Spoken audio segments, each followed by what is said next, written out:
piscina, isso eu não posso fazer, você entendeu? Então, Pode crer, não, tá certo, beleza.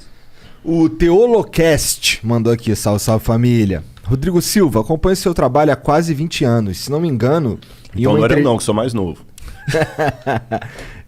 Se não me engano, em uma entrevista que você deu falando sobre arqueologia bíblica, ele fala que provavelmente foi aí. Mas quais evidências arqueológicas de que o povo de Israel foi liberto do Egito? Realmente encontraram o lugar no meio do mar? Ah, foi bom ele ter perguntado isso aí. Tem um falso arqueólogo, eu vou até gravar um vídeo, porque agora de novo os vídeos desse cara aparecerem, um tal de Ron Wyatt. Que ele fala que encontrou roda do carro de Faraó debaixo do Mar Vermelho, encontrou a Arca da Aliança lá em Jerusalém, é tudo mentira.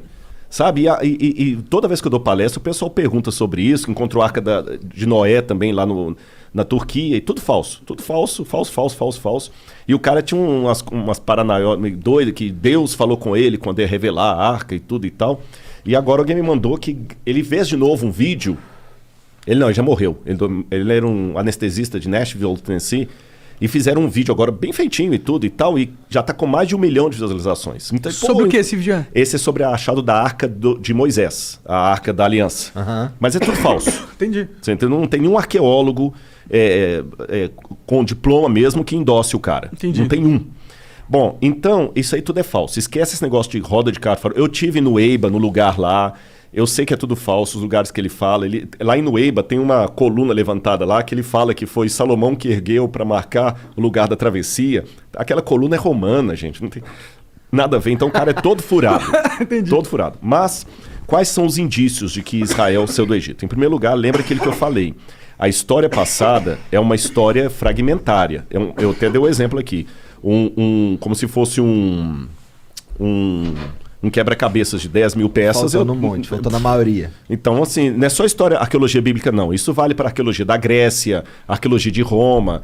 A biblioteca de Roma se incendiou nos anos 60, não 1960, na época de Nero. Depois você teve também a queda da Biblioteca de Alexandria, em 691. Depois você teve em 1453 o incêndio da Biblioteca de Constantinopla.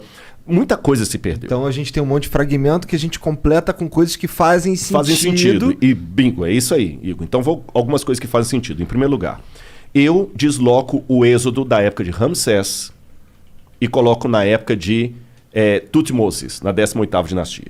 Eu sei que o desenho da Disney... aliás, foi até uma crítica que eu fiz na Record lá e eles aceitaram que na novela Os 10 Mandamentos o faraó era o Ramsés. Eu falei, tá errado. Cronologicamente falando, o faraó tem que ser alguém da 18ª dinastia. Então é lá que eu tenho que buscar as evidências do êxodo. E quando eu vou na 18ª dinastia, eu encontro um monte de coisa. Em primeiro lugar, você tem uma rainha, filha do faraó, chamada Hatshepsut. E nessa época que ela estava ali, o pai dela era Tutmoses II. Tá bom? Tutmoses II. Eles tinham muitos escravos asiáticos, porque os egípcios tinham expulsado do país os Ixos, que eram semitas, e os outros semitas que ficaram, eles escravizaram. Então nós temos muitas coisas da parede lá, deles punindo os egípcios, os asiáticos, que podem ser os hebreus. E a Hatshepsut, quando ela queria ter um filho dela no poder, no trono, mas ela nunca teve. Então tudo indica que ela adotou uma criança. E a Hatshepsut, ela até se proclamou faraó para não deixar que o filho do marido com a amante assumisse o poder. Quando esse filho do marido assumiu o poder, que para mim é o Tutmoses III e é o faraó do Êxodo, ele assume, a primeira coisa que ele faz é escravizar os asiáticos. Você tem paredes lá mostrando assim, façam mais tijolos, igual a Bíblia apresenta e tudo mais. Aí, curioso, que quando você vai na tumba dele, você descobre algumas coisas curiosas. Daqui a pouco eu vou lembrar o ano que a tumba foi descoberta. Ela tem na parede o Amduat, que é a oração que o egípcio faz para as passagens da alma no mundo dos mortos, no barco solar, até Osíris e voltar. Na 12ª oração da Amduat, tem uma oração de Tutmoses assim, que aqueles que morreram com ele na grande inundação e não tiveram oportunidade de ser mumificados, que tenham o seu corpo preservado. Porque eles morreram na grande inundação por seguirem a sua carne. Estranho, né? Não tem inundação no Egito, não chove. Não chove, só chove lá em Alexandria, mas aqui embaixo não chove. Que inundação é essa? Uma inundação que matou o exército de Faraó e está registrado isso lá. Outra coisa curiosa é que quando descobriram Loré, que descobriu a tumba dele, quando abriram, o sujeito que está mumificado ali não pode ser o Tutmoses, porque ele morreu com 60 e poucos anos, e o sujeito que está ali tem 20 e poucos anos. Alguém foi colocado no sarcófago no lugar dele. Entendi. Dá a entender que a múmia dele morreu talvez naquela afogamento que tem ali. Uau! Não pode ser o Êxodo? Aí você tem o papiro de Pulver. O papiro de Pulver, esse livrinho meu, Escavando a Verdade, eu vou mostrar para vocês, eu fiz uma tradução do papiro de Pulver.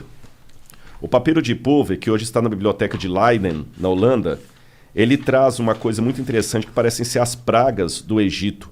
O papiro de Pulver, ele conta aqui, inclusive isso aqui é a parte do Tutmoses, do cara batendo nos escravos que eu falei. E o papiro de Pulver, eu vou ler para vocês aqui, olha um pedacinho das pragas. Deixa eu ver aqui.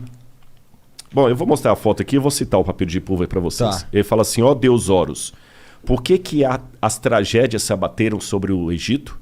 Por que o Nilo virou sangue? Por que o Nilo virou sangue? Por que as trevas estão em todas as partes? Por que os animais estão morrendo no campo sem que ninguém os recolha? Isso está no papiro. Está no papiro. Por que os filhos dos nobres estão morrendo de causa inesperada? E por que os escravos saíram do país para o festival do Deus deles e levaram o nosso ouro no seu pescoço? Tanto as pragas como o fato dos hebreus irem embora e levar o ouro Está tudo no Êxodo. Tô dando apenas 2 pinceladas aqui. Faz sentido. Ele chegou, começou a escravizar os caras ficaram putos, entraram em guerra, mataram todo mundo. Mas o papiro de Pulver não é Bíblia. Ele tá na Bíblia? Não, o papiro de Pulver não é Bíblia. Não é Bíblia? Não é Bíblia. É um documento egípcio.